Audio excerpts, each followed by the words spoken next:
नमस्कार। संतोष की रिपोर्ट में आप सबों का स्वागत है। और आज हम संतोष की रिपोर्ट में एक पर्यटक के द्वारा एक संवाद मेरे पास भेजा गया और वो संवाद देखने के बाद मुझे लगा कि नहीं, आप तक ये बात जानी चाहिए, सरकार तक भी और आप लोगों पर भी, कोई पास भी, कि हम बिहारी सार्वजनिक जगह पर शौचालय को लेकर मतलब समझ जाए कि संवेदनशील है ही नहीं। पुरुषों के लिए तो कोई बात ही नहीं, हम लोग तो हर जगह जहां मन होगा वहां खड़े होकर कर लेते हैं। लेकिन महिलाओं को जो समस्या, कभी उस पर हम लोगों ने सोचा है कि हमारे साथ अगर महिला है, उनको अगर वॉशरूम जाना हो तो पटना जैसे जगह पर, बाकी जगहों की तो बात छोड़ दीजिए, कहीं कोई सार्वजनिक शौचालय है क्या? एक बार एक साहब का दिमाग फिरा तो पूरे पटना में लगवा दिए शौचालय का ये सिंटेक्स जैसा, ऐसा दुर्गंध फैलाया पूरे पटना में कि पूरा पटना में जो जिस रास्ते से लोग गुजरता था उसका दुर्गंध से लोग नाक बंद करके जाना बंद कर देता था। मतलब सफाई को लेकर तो हम लोग संवेदनशील हैं ही नहीं।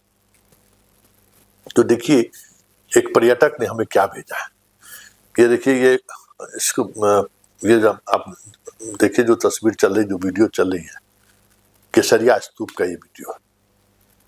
इसका कई मायने में अंतर्राष्ट्रीय महत्व है। दुनिया का सबसे बड़ा बौद्ध स्तूप है, सम्राट अशोक द्वारा बनाया गया है। और जो भी बौद्ध भिक्षु या बौद्ध धर्म को मानने वाले लोग या बुद्ध को समझने वाले लोग बिहार आते हैं, बोध गया वैशाली के बाद केसरिया जरूर जाते हैं। केसरिया का अपना एक ऐतिहासिक महत्व भी है। केसरिया का एक अपना ऐतिहासिक महत्व भी है और धार्मिक महत्व भी है। हमें लगता है कि कई एकड़ में वो केसरिया स्तूप का जो है एरिया फैला हुआ है। हमारा धरोहर है, राष्ट्रीय धरोहर है। भारत सरकार की भी उस पर नजर है। उसके इतिहास से कोई छेड़छाड़ ना हो, उस पर खास तरीके का प्रबंधन रहता है। लेकिन आप जब उस स्तूप पर पहुंचेंगे तो एक ढंग का शौचालय भी नहीं है, आप कहीं वॉशरूम नहीं जा सकते। जबकि कोई भी यात्री जो बाहर से चलता है, वैशाली से लगभग 150 किलोमीटर, 100 किलोमीटर से ज्यादा हो गई, उतनी दूरी तय करता है, उसके बाद वो वहां जाता है। अब सोच लीजिए, वहां जाने वाले उस यात्री को अगर वहां वॉशरूम जाना पड़े, खास करके महिला यात्रियों को, तो उनकी क्या स्थिति होती होगी। जबकि अंतर्राष्ट्रीय पटल पर इस जगह की अपनी एक महत्ता है। जरा सुनिए, वहां जो यात्री गए थे वो यात्री क्या महसूस कर रहे हैं और वो जो अपनी बात व्यक्त किया है। आप सोचिए, विदेशी पर्यटक जब बिहार आते होंगे और इस तरीके की बातें जब उनको महसूस होता होगा, तो बिहार के बारे में के दिलो दिमाग में क्या ओपिनियन होता होगा। सुनिए क्या कह रहे हैं पर्यटक। टूरिस्ट प्लेस है, फेमस प्लेस है, लेकिन यहाँ महिलाओं के लिए 2-3 घंटे का सफ़र करके आती हैं। विदेशी महिलाओं के लिए, यहाँ लोकल महिलाओं के लिए, किसी के लिए शौच की अच्छी व्यवस्था नहीं है, वॉशरूम की अच्छी व्यवस्था है। लोग मजबूर हो जाते हैं सड़क के किनारे जाने को। मोदी जी से रिक्वेस्ट है कि इन महिलाओं के लिए जो यहाँ आती हैं उनके लिए उचित व्यवस्था की जाए। ये अपना नाम कहते हैं कि मोदी जी कहते हैं कि महिलाओं को या किसी को भी बाहर में सड़क के किनारे या कहीं भी खुले में शौच नहीं करना है, लेकिन उनकी ये अवधारणा बिल्कुल ही गलत साबित होती है यहाँ पर आकर। जी अपना नाम बताइए। मेरा नाम है पूनम कुमारी, मैं बेगूसराय से आई हूँ यहाँ घूमने के लिए। Thank you. कैमरा क्यों नहीं बताएंगे? हम लोग अथराइज नहीं है उसको। नहीं, आपके केसरिया बौद्ध स्तूप में रोज सैकड़ों टूरिस्ट आ रहे हैं और यहाँ पे क्या मूलभूत सुविधाएं क्या क्या उपलब्ध है?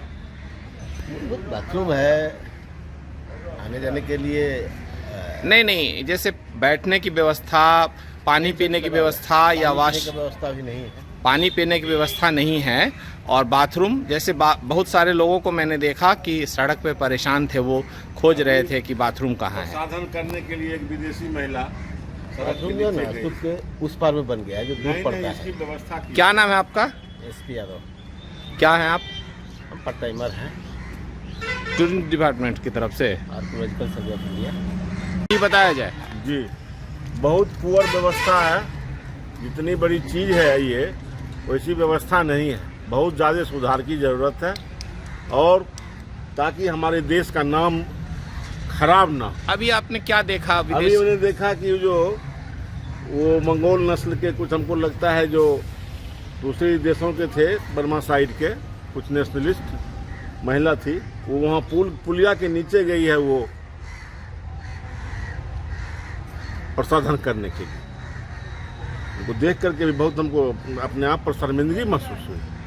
क्या नाम हुआ आपका? मेरा नाम संजय कुमार है कहाँ से आए हैं और आप? हम बेगूसराय से आए हैं। Thank you.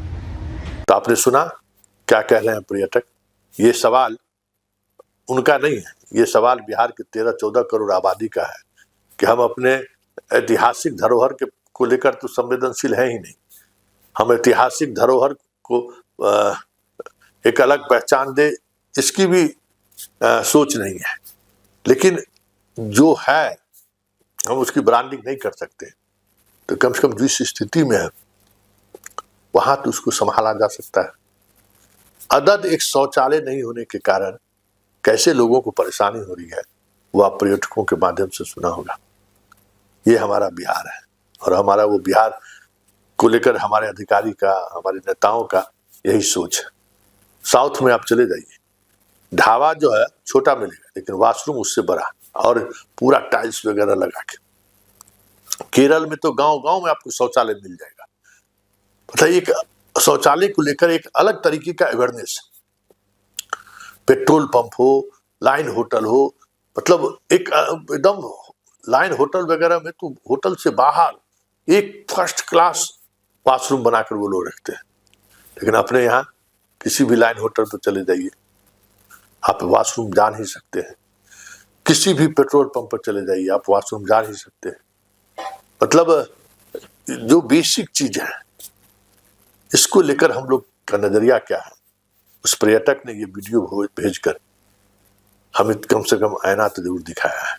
तो हम आपको आईना नहीं दिखा रहे, हम आपसे सिर्फ यह आरजू विनती कर रहे हैं कि हमारी जो सोच है ना, वो सोच कैसे बाधक है। बाहर के पर्यटक बिहार आए इसकी समझदारी को लेकर, साथ ही बिहार की इमेज को लेकर भी हमारी सोच, मतलब कुछ सोच है ही नहीं। चलो भाई कोई बात नहीं, आया आया गया है। तो इस पर्यटक को हम धन्यवाद देते हैं दिल से कि उन्होंने ये वीडियो मुझे भेजकर कम से कम मेरे माध्यम से राज्य सरकार तक बात पहुंचाने की बात कही है। हमारी भी कोशिश होगी कि ये बातें सरकार के संज्ञान में आए कि पर्यटक स्थल पर भी हम एक बेहतर, सहज और सुलभ शौचालय की व्यवस्था नहीं कर पाए, वॉशरूम की व्यवस्था नहीं कर पाए, और हम चले हैं बिहार के विकास की बात करते।